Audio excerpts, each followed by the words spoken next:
त्यहाँ सार्कीकोमा फालिराखेको ठुलो खन्दा फालेको रहेछ के सार्कीकोमा बसेको अनि तपाईँहरू त्यहाँ हुनुहुन्छ कि भनेर पैसा त्यहाँबाट गएको हिँड्यो हामी ढिलो भयौँ लुजाउँ बुढो मान्छे टकरा काटे गाउँ जाने इच्छा पुरा भयो ठिक त अनि एउटा ल हिँड्नु यता चाहिँ आउनु सक्नुहुन्छ तर बाटो चाहिँ अप्ठ्यारो छ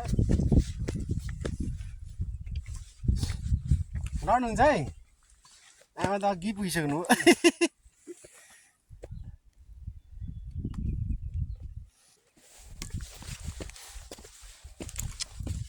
म त लड्नुहुन्छ भनेर डरसरी क्या त्यो काइलासँग पठाएको क्या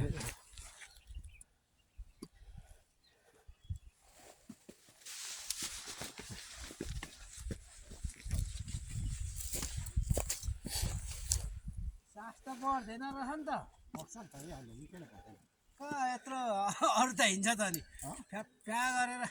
कुबिराम पाएको सास बढ्दैन बुढा मान्छेहरू त अनि उता एक पानी हो नि त बालक थियो कि यहीँ बसेको बालाखेदेखि कहाँको नेतागिरी यस्तो ढाड चाहिँ यस्तो छ हिँडेको छ हिँडेको प्रधान गर्दैन खण्ड भने एक चपारी टप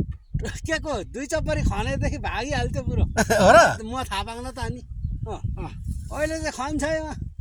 किवा खोलादेखि माथि चिमालसम्म खनायो बुढोले हो र बाटो के अँ किवा खोलादेखिको खन्दै खन्दै घटी डाँडा लिएर चुली डाँडा लिएर चुली डाँडाबाट खन्दै माथि उमा चिमाल टार पुऱ्यायो है उसको बिर्ता भत्ताको पैसा पैसाले के ऋण पनि पर नि बुढोले ऋण काटेर आफै पनि गऱ्यो आफै पनि गर्ने होइन वृद्ध भत्ताको पैसाले पुगेन अनि बुढोले हामीले खनिदिउँ उनीहरूको मन होइन यत्रो भयो अब म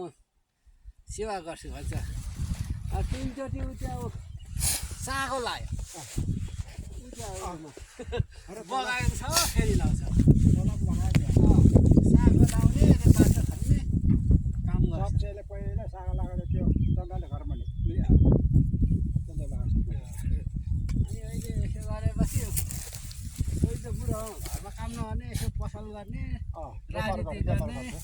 अनि हर्ने एकचोटि चाहिँ उपप्रधानमा जित्यो अरे उपबाट जितेर त त्यो सन्तले खोल्यो खालि उता बोलाउँछ जानु पऱ्यो होइन लत्ता कपडा के थियो